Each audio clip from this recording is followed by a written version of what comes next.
नमस्कार, मी विशाल परदेशी. या विशेष शोमध्ये आपलं सगळ्यांचं स्वागत. चर्चेचा मुद्दा आणि चिंतेचा देखील तो म्हणजे अलमट्टी धरणाचा वाद. अलमट्टी धरणातून होणाऱ्या पाण्याच्या विसर्गामुळे कोल्हापूर सांगली भागांना पुराचा सामना करावा लागतो आणि याबाबत उपाययोजना कराव्यात यासाठी राज्याचे जलसंपदा मंत्री जयंत पाटील यांनी कर्नाटकचे मुख्यमंत्री येडियुरप्पा यांची भेट घेतली. या बैठकीत महाराष्ट्र आणि कर्नाटकच्या जलसंपदा विभागाची बैठक पार पडली. पूर नियंत्रणासाठी कशा प्रकारे काम करावं लागेल याबाबत चर्चा करण्यात आली. 2019 मध्ये अलमट्टी धरणातून करण्यात आलेल्या विसर्गामुळे सांगली आणि कोल्हापूरमध्ये हाहाकार माजला होता.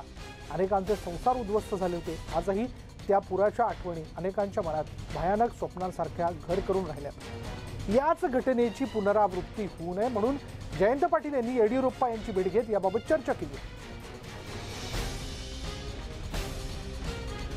आपण एक लक्षात घेतलं तर सांगलीपासून 134 किलोमीटर अंतरावर कर्नाटकातील विजापूर आणि बागलकोट या दोन जिल्ह्याच्या कृष्णा नदीवर अलमट्टी हे धरण जे ते स्थापित करण्यात आलं आहे. या धरणाचं काम 2005 मध्ये पूर्ण झाल्यानंतर त्याच वर्षी महाराष्ट्रात सांगली आणि कोल्हापूर जिल्ह्याला महापुराचा सामना करावा लागला होता. आणि त्यानंतर सातत्याने दक्षिण महाराष्ट्रातील पुराचा ठपका अलमट्टी धरणावरती ठेवला जातो.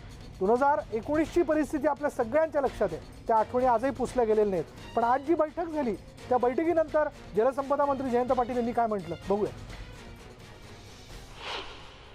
तिथे आज कर्नाटकचे मुख्यमंत्री येडियुरप्पा व त्यांचे अन्य मंत्री व सचिव, मुख्य सचिव आणि जलसंपदा विभागाचे सचिव यांच्याशी चर्चा करण्यासाठी बंगलोर येथे आज सकाळी बैठक झाली. कृष्णा व भीमा नद्यांच्या संदर्भात येणाऱ्या काळामध्ये पुराचं नियंत्रण कशा पद्धतीने करायचं आणि त्यात कोणत्या पद्धतीने दोन्ही राज्यांनी समन्वय ठेवायचा याची चर्चा या बैठकीत झाली. एकंदर येणारा त्या अलमट्टी धरणातला येवा आणि पुढे जाणारा येवा आणि महाराष्ट्रातला पडणारा पाऊस या सगळ्यावर डायनॅमिकली आपण जर कंट्रोल ठेवला तर मग कुठून किती पाणी सोडायचं आणि कोणत्या धरणात किती लेवल ठेवायची आणि खास करून अलमट्टीची याच्यावर चांगलं नियंत्रण ठेवता येईल अशी चर्चा झाली. चला, याचबद्दल आपण चर्चा करणार आहोत. जाणून घेऊयात की अजून किती दिवस खरं तर अलमट्टी धरणाच्या या सगळ्या वादाला घेऊन आपण येणारा जो पूर आहे, होणारं नुकसान आहे, मनुष्यहानी असेल, वित्तहानी असेल, ती आपण सहन करणार आहोत. याबद्दल बोलण्याकरता आमचे कोल्हापूरचे प्रतिनिधी संदीप राजगोळकर आपल्यासोबत आहेत आणि आपल्यासोबत आहेत कोल्हापूर दैनिक लोकमतचे संपादक वसंत भोसले सर. सुरुवातीला अर्थात मी जातोय संदीपकडे. संदीप, आज ही महत्त्वाची बैठक पार पडली त्याबद्दलचं आता म्हणजे अर्थात बैठकांवरती बैठका होतात, यापूर्वी बैठका झाल्याचं आपण बघितलं.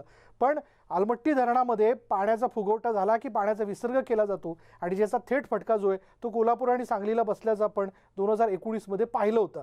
मग आता पुढे काय, हा प्रश्न अनुत्तरितच आहे. विशाल, एक तर यापूर्वी अलमट्टी धरणावरून आणि महापुराच्या परिस्थितीवरून महाराष्ट्र कर्नाटकमध्ये संवाद होत होता. मात्र तो कागदोपत्री होत असायचा किंवा फोनद्वारे होत असायचा. पण पहिल्यांदाच राज्याचे जलसंपदा मंत्री यांनी थेट बंगलोर गाठलं, म्हणजे कर्नाटकची राजधानी गाठली आणि थेट कर्नाटकच्या मुख्यमंत्र्यांसोबत ही बैठक केली. यापूर्वी जलसंपदा मंत्र्यांची बैठक झालेली आहे, पालकमंत्र्यांची बैठक झाली आहे, पण थेट राज्याचे जलसंपदा मंत्री आणि कर्नाटकचे मुख्यमंत्री यांच्यात ही पहिलीच भेट होण्याची वेळ आहे. काल रात्रीच उशिरा जयंत पाटील हे बेंगळुरूमध्ये दाखल झाले होते आणि आज 10:30 वाजता ही बैठक झाली. जवळपास 1.5 ते पावणे 2 तास ही बैठक झाली याची आपल्याला माहिती समजते. आणि या बैठकीला जयंत पाटील यांच्यासोबतच महाराष्ट्र राज्यातील जलसंपदा विभागाचे मुख्य सचिव आणि इतर अधिकारी होते आणि कर्नाटक राज्य सरकारकडून कर्नाटकचे मुख्यमंत्री, त्यांचे जलसंपदा विभागाचे मंत्री आणि अधिकारी उपस्थित होते. यामध्ये सगळ्यात मोठा एक महत्त्वाचा निर्णय पहिला झाला आहे, तो आधी प्रेक्षकांना सांगावा लागेल. तो असा आहे की उन्हाळ्यामध्ये 4 TMC पाणी महाराष्ट्रानं कर्नाटक सरकारला देण्याचं मान्य केलेलं आहे. म्हणजे पुन्हा एकदा महाराष्ट्र हा धावून गेलेला आहे कर्नाटकसाठी असं म्हणता येईल. त्याचं कारण आहे विशाल, महाराष्ट्रातून वाहणाऱ्या सगळ्या नद्यांचं पाणी हे कर्नाटकमध्ये जात असतं.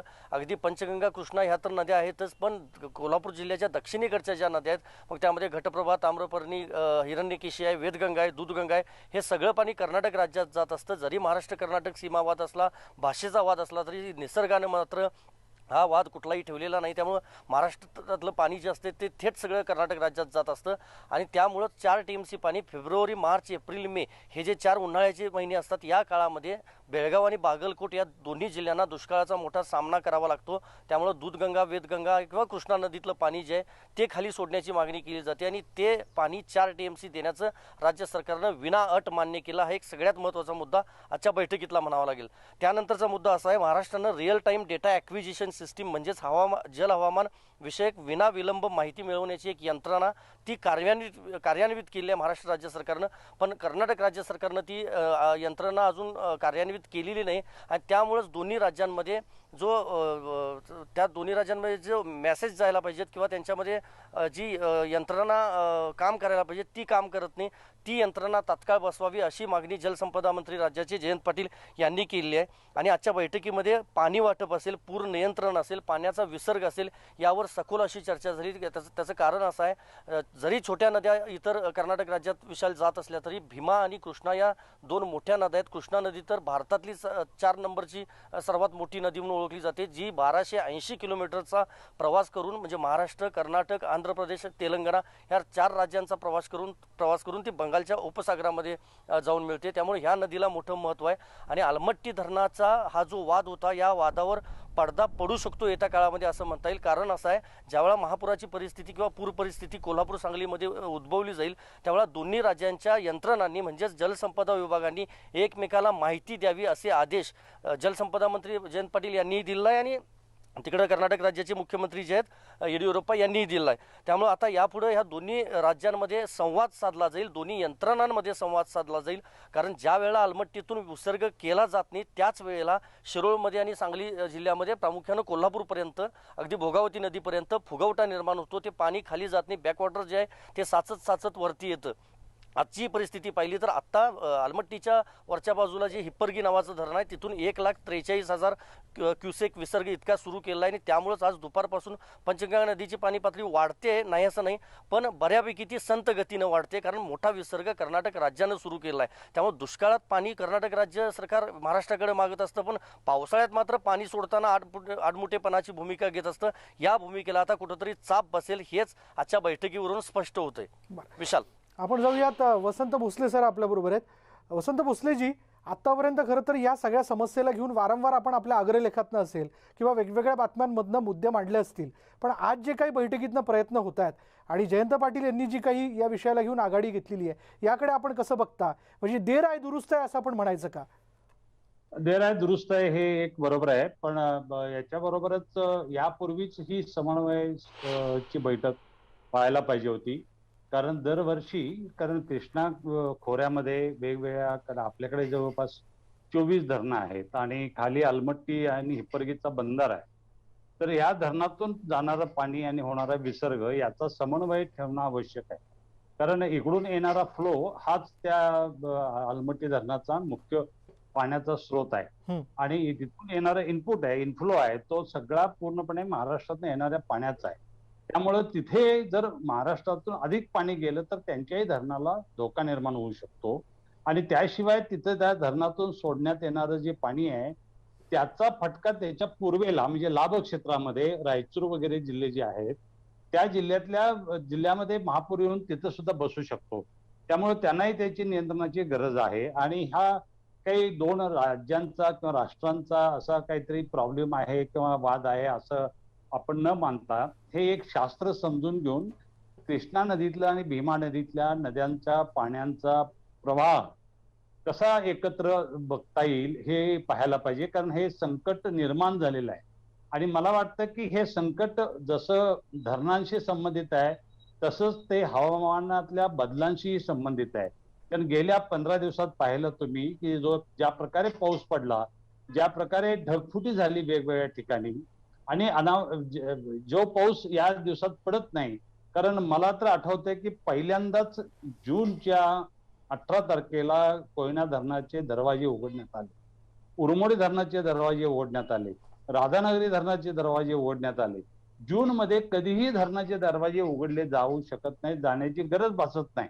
आणि गेल्या वर्षी झालेला अतिरिक्त पाऊस, गेल्या वर्षी उशिरापर्यंत झालेला मान्सून, रिटर्न मान्सून यामुळं धरणामध्ये पाणी खूप होतं आणि यावर्षी पाणी संपलंच नाही. महाराष्ट्रातल्या अनेक धरणातलं पाणी संपलं नाही आणि ते पाणी अजूनही शिल्लक होतं आणि तोपर्यंत हा लवकर पाऊस सुरू झाल्यामुळं यावर्षी पाण्याची पातळी चांगली आहे आणि पुढे अजून खूप मोठ्या प्रमाणात पाऊस आहे. जवळपास अजूनही 99-98% पाऊस शिल्लक आहे आणि तो पाऊस लक्षात घेता आणि धरणं आताच जर काही 30 आणि 35% भरले असतील तर पुढे फार मोठा धोका आपल्याला निर्माण होऊ शकतो.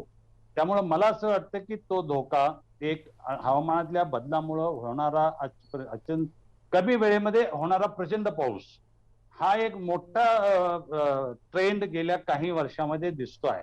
कारण परवा सुद्धा आजरा तालुक्यामध्ये एका ठिकाणी 300 मिलीमीटरहून अधिक पाऊस पडला. 24 तासात 300 मिलीमीटरहून अधिक पण पाऊस. मग वसंत भोसलेजी, या विषयाला घेऊन खरं तर यापूर्वी सुद्धा या विषयातल्या अभ्यासकांनी काही उपाय सुचवले असतील. त्या उपायांबद्दल कधी विचार केला गेला का, किंवा आजच्या बैठकीत जे ठरलंय त्यावरती आपण समाधान मानायचं? नाही, आजच्या बैठकीत जे काही ठरलंय त्याच्यावरनं काही समाधान मानण्यासारखं नाही. आजच्या बैठकीमधलं फलित काहीच नाही. फक्त आपण समन्वय ठेवूया हा एकच मुद्दा आहे आणि 4 टीएमसी पाणी जे देण्याचं आहे ते कृष्णा खोऱ्यातलं त्यांना देण्याचा पाण्याचा लवाद आपला अगोदर झालेला आहे. काळामवाडी डॅम मधनं दरवर्षी 4 टीएमसी पाणी द्यायचं, कारण काळामवाडी डॅम जो धरण जे आहे ते आंतरराज्य धरण आहे. त्यात कर्नाटकाने सुद्धा पैसे गुंतवलेले आहेत. त्याचा कालव्याद्वारे पाणी द्यायचं असं ठरलं होतं. ते कालवे अजून आपण महाराष्ट्राने केलेले नाहीत, कर्नाटकाने केले. ते पाणी देणं हे करारानुसारच आहे. हे काय नवीन तो काही हे झालेलं नाही. त्यांची गरज जेव्हा निर्माण होईल त्यांनी रिक्वेस्ट केली की आपण पाणी सोडायचं आणि आपल्याकडे पाणी शिल्लक असतं. त्यामुळे त्यांना पाणी दिलं तर काही फार मोठा तोटा होतो किंवा फार मोठे आपण काही उपकार करतो अशी भावना असायचं काही कारण नाही. आपल्या सीमा भागातलेच लोक आहेत तिथे. आणि दुसरा महत्वाचा मुद्दा, जो दोन्ही राज्यांनी समन्वय ठेवण्यासाठी जी उपाययोजना सुचवली होती, विशेषतः रेन फोरकास्ट सिस्टीम, जे पाऊस पडण्याची शक्यता पुढील 8 दिवसात, 15 दिवसात, 20 दिवसात पाऊस किती पडू शकेल, किती पाणलोट क्षेत्र आहे, किती पाणी पाऊस पडला तर किती पाणी नदीच्या पात्रात येऊ शकेल, ते पाणी किती मोठ्या प्रमाणात पुढे जाऊ शकेल, त्याला किती अडथळे निर्माण झालेत, त्याच्यामुळे फुगवटा किती येतो आहे, याचा जो काही स्टडी व्हायला पाहिजे होता, जो स्टडी चौकशीमध्ये करण्यात आलेला आहे आणि त्याच्यावर ज्या काही उपाययोजना सुचवण्यात आलेल्या आहेत त्या उपाययोजनेवर गेली काही वर्षे आपण बसून आहोत. त्याच्यातली एकही उपाययोजना आपण केलेली नाही. आणि ही जी आता मीटिंग झाली ही केवळ आणि केवळ आपल्या धरणातनं सोडणारं पाणी आणि त्यांच्या धरणातनं सोडायचं पाणी याचा फक्त समन्वय साधण्यासाठी आहे. तो समन्वय साधायला कोणाचीच गरज भासत नाही. त्या धरणाला किती पाणी आल्यानंतर किती सोडायचं, इनफ्लो किती चालू आहे. अलमट्टी धरणामध्ये पाणी जर 3 लाख क्युसेक्सने येत असेल आणि ते जर पुढे 8 दिवस आपण एकही थेंब सोडला नाही तर धरणाला धोका निर्माण होऊ शकतो, ते त्यांना माहित आहे. त्यामुळे ते पाणी आपोआप सोडलं जातं, असं कोणी सांगायची गरजच भासत नाही. म्हणजे एखाद्याच्या समोर गाय आली एखाद्या बसच्या समोर तर ते ब्रेक लावायला काय ड्रायव्हरला सांगावं लागतं का? नाही. तसा हा प्रश्न आहे साधा. आणि त्यामुळे मला वाटतं की यातून काही फारसं झालेलं नाही. फक्त माहितीची देवाणघेवाण झाली असणार आहे. माहितीची देवाणघेवाण अधिकारी लेवलवर झालेली असणार आहे आणि ती माहितीची देवाणघेवाण अधिक समन्वय साधण्यासाठी ही मीटिंग उपयोगी ठरणार आहे. पण त्याच्यावरले आणखीन जे काही उपाय आहेत, कारण 2005 मध्ये आणि 2019 मध्ये जेव्हा महापूर आला आणि प्रचंड नुकसान झालं त्यावेळेला महाराष्ट्राचे निवृत्त पाटबंधारे सचिव नंदकुमार वडनेरे यांच्या अध्यक्षतेखाली समिती नेमली होती. त्या समितीनं अनेक शिफारशी केलेत, अनेक त्रुटी दाखवून दिलेल्या आहेत. एवढंच नव्हे तर नदीचं पर्यावरण कसं बदललेलं आहे. आपल्याकडल्या ज्या काही कृष्णा नदीच्या उपनद्या आहेत, पंचगंगेपासून भोगावती, दुधगंगा, वेदगंगा, ताम्रपर्णी, कुंभी, कासारी, त्यानंतर तारळी, त्यानंतर वेणा नदी, ह्या सगळ्या नद्या सांगली, सातारा आणि कोल्हापूर आणि बेळगाव जिल्ह्यातल्या या नद्यांचं पर्यावरण कसं बदललंय हे सुद्धा त्यांनी सांगितलंय. आपण वाळू संपवली, गाळ साचला, नदीमध्ये पाणी साचत नाही, रस्ते बांधले, महामार्ग बांधले, अनेक ठिकाणी पूल बांधले, अनेक ठिकाणी बंधारे बांधले, नदीच्या काठावर असलेली मळीची जमीन आपण संपुष्टात आणली आणि नदीपर्यंत आपण ऊस लावला. त्या ऊसाचाही अडथळा खूप मोठ्या प्रमाणात होतो पाणी पुढे प्रवाहित होण्यासाठी. याचाही विचार आपण केला नाही आणि तो करायला पाहिजे मला वाटतं. त्यामुळे मला असं वाटतं की याचा संपूर्ण शास्त्रीय अभ्यास करायला पाहिजे केवळ अलमट्टी, केवळ आपल्याकडलं धरण किंवा केवळ एखादा पूल असं विचार न करता कृष्णा खोऱ्याचा शास्त्रोक्त पद्धतीने अभ्यास करायला पाहिजे. आणि दुसरी गोष्ट, या कृष्णा खोऱ्यामध्ये वेळी अवेळी जो पाऊस पडतो आहे त्याचा सुद्धा अभ्यास आपण चांगल्या पद्धतीने करायला पाहिजे. नाहीतर एक दिवस आपल्या ह्या सर्व धरणांना सुद्धा धोका निर्माण होऊ शकतो.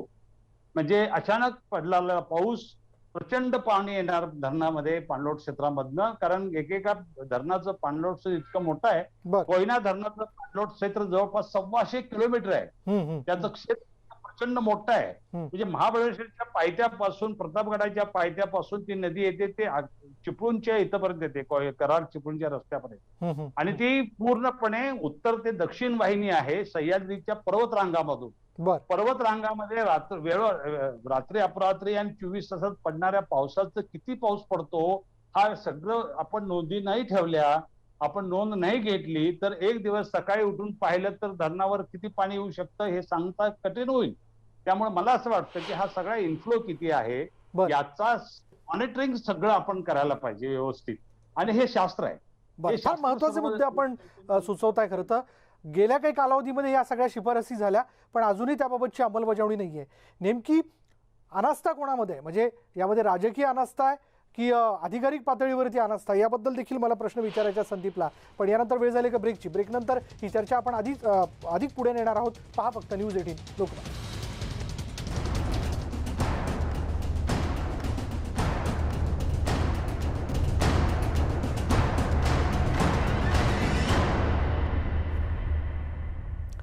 आणि ब्रेकनंतर पुन्हा एकदा आपलं सगळ्यांचं स्वागत. यापूर्वी जर आपण इतिहास तपासून बघितला की जिथून नदीचा प्रवाह गेलाय तिथे वसाहती निर्माण झाल्या. नदीला जीवनवाहिनी असं म्हटलं जातं आणि अर्थात पाण्याचं नियोजन व्हावं या दृष्टिकोनातून ठिकठिकाणी धरणं ही शास्त्रोक्त पद्धतीने बांधण्यात आली. पण अलमट्टी धरणाच्या या सगळ्या याच्यातनं होणारी ही सगळी परिस्थिती आपण बघतोय. 2005 मध्ये पुराचा महाफटका जो आहे तो आपल्या सगळ्यांना बसला होता. त्यानंतर 2019 मध्ये बसलेला आहे. आणि आता आज जी बैठक झाली, जी जलसंपदा मंत्री जयंत पाटील आणि कर्नाटकच्या मुख्यमंत्र्यांमध्ये झालेली आहे, त्यानंतर पुढे काय या सगळ्या बाबी तपासण्याचा आपण प्रयत्न करतोय. जातोय मी संदीपकडे. संदीप, जसं ब्रेकपूर्वी वसंत भोसले सरांनी बहुतांशी मुद्दे सुचवले, शिफारसी झालेल्या समिती या ठिकाणी नियुक्त करण्यात आली, त्यांनी बऱ्याच गोष्टी सांगितल्या. का त्याच्यावरची अंमलबजावणी होऊ शकली नाही? सरकार कोणाचंही असो, पण जैसे थेच आहे ते सगळं काही. नाही, भोसले सरांनी जे काही मुद्दे मांडले ते अगदीच बरोबर आहेत मुद्दे, प्रश्नच नाही त्याबद्दल. पण त्यातला एक सगळ्यात महत्त्वाचा एक मुद्दा असा आहे की सर असं म्हणतायत की फक्त समन्वय होईल, म्हणजे आजच्या बैठकीतून फलित काही नाही. पण मला असं नाही वाटत, कारण त्याचं असं आहे की जयंत पाटील थेट बंगळुरूमध्ये पोहोचले. म्हणजे यापूर्वी जयंत पाटील हे बेळगावला विमानतळावर प्रवासासाठी गेल्याचं मला माहिती आहे. आणि त्यानंतर 1 नोव्हेंबरला काळ्या दिनी बेळगावमध्ये प्रवेश करायचा प्रयत्न केला होता जयंत पाटलांनी.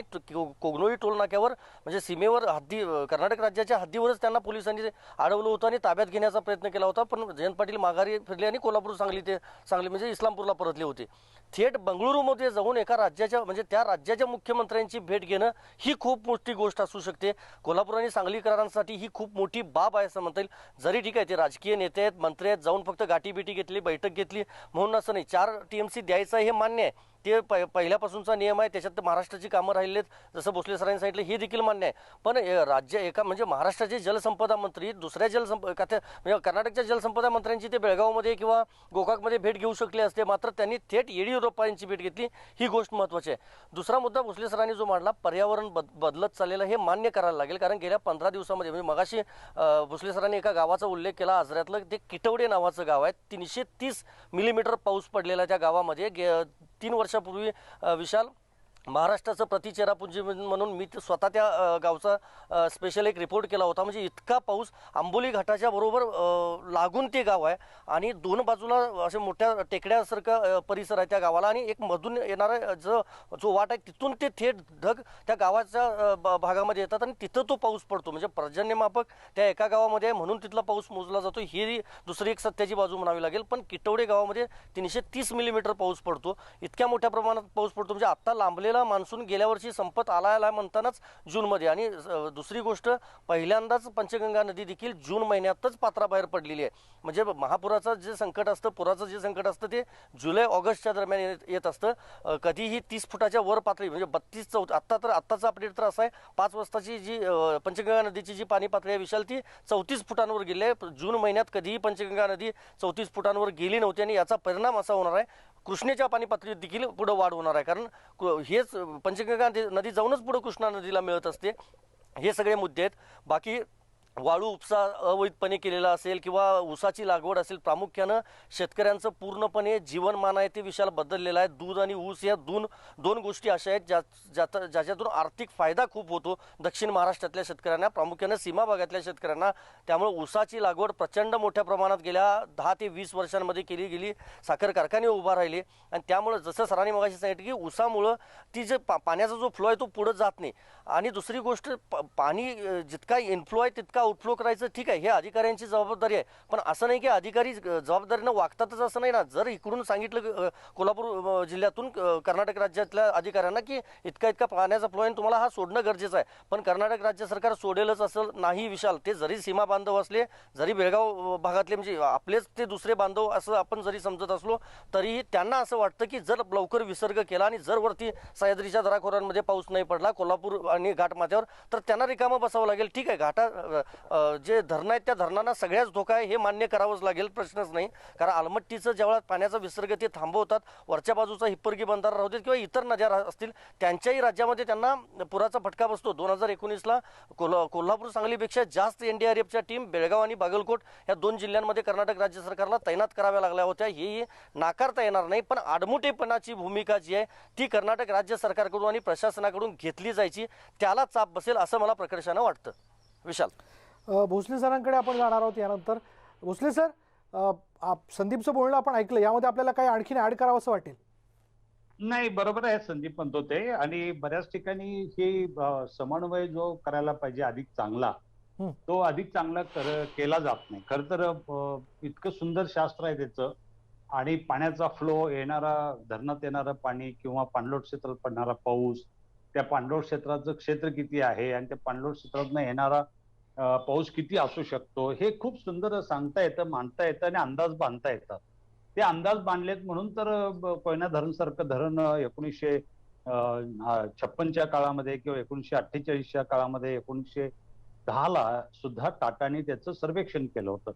ते त्या सगळं क्षेत्राचं सर्वेक्षण करून किती पाणी उपलब्ध होऊ शकतं, त्यावरून त्या धरणाची क्षमता किती ठेवायचं हे गणित घातलं जातं. ते म्हणजे ते इंजिनिअरिंग जे आहे, ते जे अभियांत्रिकी ज्ञान आहे ते खूप सुंदर आहे. म्हणजे मला वाटतं की कर्नाटक महाराष्ट्राने ते त्याचा वापर करायला पाहिजे, आणि दोन्ही भागाचं नुकसान टाळण्यासाठी हे करणं आवश्यक आहे. कारण गेल्या वर्षी आपल्यापेक्षा अधिक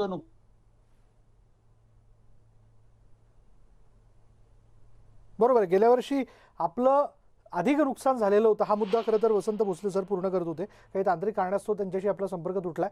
पण संदीपकडे आपण जाऊयात. पण संदीप, आजच्या सगळ्या बैठकीबाबत आपण आशावादी राहावं असं तू जे सांगतोयस, त्यानंतर प्रत्यक्ष अंमलबजावणी पातळीवरती कोणते निर्णय घेणं महत्त्वाचं आहे? कारण 2005-2019 सोसलं आपण आहे, शेवटी तिथेही माणसं आहेत, तिथेही माणसं आहेत. नक्कीच विशाल, दोन्हीकडेही माणसं आहेत आणि वरती जो आहे तो निसर्ग आहे, अर्थातच मेघराजा आहे, पाऊस आहे असं म्हणता येईल आपल्याला. आणि ह्या बाबतीत एक महत्त्वाचं आहे की एक तर भौगोलिकदृष्ट्या जर विचार करायला गेला, मी पुन्हा एकदा सांगेन, कोल्हापूर आणि सांगली, इव्हन सातारा, महाबळेश्वरपासून मगाशी भोसले सरांनी सांगितल्याप्रमाणे ह्या सगळ्या नद्या ज्या आहेत त्या कर्नाटक राज्यामध्ये जातात. ज्या वेळेला आता एकमेव उदाहरण आहे म्हणजे माझ्या माहितीप्रमाणे की राधानगरी धरण जे राजर्षी शाहू महाराजांनी बांधलं, स्वयंचलित दरवाजे आहेत विशाल त्या धरणाला. ज्यावेळेला ते धरण फुल भरतं तेव्हा ते दरवाजे आपोआप पडत असतात. 7 दरवाजे आहेत एकूण, आणि ते त्या दरवाजांना फक्त ग्रेसिंग करावं लागतं रिकामा असताना धरण, बाकी त्या धरणावर काही काम करण्याची गरज नाही. म्हणजे त्या ठिकाणी कर्मचारी तैनात असतात पण ते आपोआप पडतात. मग ज्याप्रमाणे कोयनेतून पाण्याचा विसर्ग वाढवला जातो किंवा राधानगरीतून आपोआप विसर्ग होतो किंवा काळंबावाडी धरणातून महाराष्ट्रातलं जे आहे त्यातून विसर्ग होतो, तशा पद्धतीनं हिप्परगी बंधारा राहू देत, हिडकल डॅम राहू देत खालच्या साईडचा, म्हणजे बेळगाव जवळचा हिडकल डॅम, त्याला देखील महाराष्ट्रातल्या अनेक नद्या जातात, किंवा पुढचं मुख्य अलमट्टी धरण राहू देत, कारण भीमा नदी देखील महाराष्ट्रातून प्रवास करून येते, कृष्णा नदी महाराष्ट्रातला प्रवास करून येते, पंचगंगा जाऊन पुढे कृष्णा नदीलाच मिळते. हा जो भौगोलिक सगळा परिसर, भौगोलिक ही जी परिस्थिती आहे, या परिस्थितीनुसार कर्नाटक राज्य सरकारनं वेळीच निर्णय घेणं महत्त्वाचं आहे. बरोबर, म्हणजे सरांनी मगाशी सांगितल्याप्रमाणे त्यांच्या बाजूने महत्वाचा आहे. संदीप, माझ्याकडे शेवटचा 1 मिनिट राहिलेला आहे भोसले सर, अगदी थोडक्यात जाता जाता. नाही, मुख्यतः याच्यात प्रश्न असा आहे की या दोन्हीचा समन्वय, लोकांचं लोकशिक्षण आणि हवामान बदलाचा अगदी गांभीर्यानं आणि तातडीनं अभ्यास करायला पाहिजे. महाबळेश्वरला हवामान खात्याच्या केंद्र सरकारच्या विभागातर्फे एक सेंटर उभा करण्यात आलेला आहे. तिथं होणारा अभ्यासाचा विचार केला जातोय. मुंबईत सुद्धा करण्यात आलाय. मला वाटतं की कृष्णा खोऱ्यात सुद्धा राधानगरीच्या दाजीपूरच्या अभयारण्यापासून महाबळेश्वर पर्यंत आणखीन एखादी रडार यंत्रणा बसून रेन फोरकास्ट सिस्टीम जर अधिक आपण सक्षम करू शकलो, पडणारा पाऊस आणि येणारं पाणी, त्याचा संभाव्य धोका हे जर ओळखू शकलो आणि नदींच्या प्रवाहामधले जे काही अडथळे आहेत ते अडथळे जर कमी करू शकलो, तर मला वाटतं की हा पुराचा धोका आपण कमी करू शकतो. कृष्णा नदी किंवा कृष्णा खोरं हे पूरप्रवण कधीच नव्हतं. जसं ब्रह्मपुत्रेला दरवर्षी पूर येतो, गंगेला येतो, कोशी नदीला येतो, तसं कृष्णा नदीला दरवर्षी महापूर येत नाही. पूर येतो, नदीच्या कडेची जागा पाण्याखाली जाते, बरोबर, जिथं गवत उगवतं आणि त्या गवताचा वापर आम्ही करत होतो. पण ती सगळी जागा आपण एकतरी घरं बांधलेत किंवा एकतरी शेती केली आहे. त्यामुळं ती नदीतनं पात्राबाहेर पडणाऱ्या पाण्याला आपण वाव कुठे तिला पसरायला जागा ठेवलेली नाही आहे. बरोबर. आपणच काही वेळेला भौगोलिक काही जे काही स्ट्रक्चर आहे ते बिघडवलेलं आहे. जो त्या ठिकाणी आडाखा आहे तो आपण बिघडवलेला आहे, आणि तो जर बिघडवलेला आहे तर त्या दृष्टीने काय उपाययोजना खरं तर करता येऊ शकतात याबद्दल आपण खरं विचार करणं आवश्यक आहे. त्या शिफारसींचाही तुम्ही उल्लेख केला भोसले सर, त्या शिफारसींवरची अंमलबजावणी आवश्यक आहे. आपल्या दोघांचेही धन्यवाद. आज फार महत्त्वाच्या विषयाला घेऊन खरं तर आपण मुद्दे मांडले आणि विश्लेषण केलं. शेवटी मी जाता जाता एवढंच म्हणेन की जे 2005 मध्ये आपण अनुभवलं ते 2019 मध्ये आपण अनुभवलं, होत्याचं नव्हतं झाल्याचं आपण बघितलेलं आहे. त्यामुळे वेळ न दडवता आजच्या बैठकीनंतर राज्य सरकारला एवढीच विनंती आहे की जे काही त्वरेने करता येईल, पुन्हा एकदा जर पूरस्थिती निर्माण व्हायची नसेल तर ते लवकर करा. यानंतर इथेच थांबूया. फक्त न्यूज 18 लोकमत.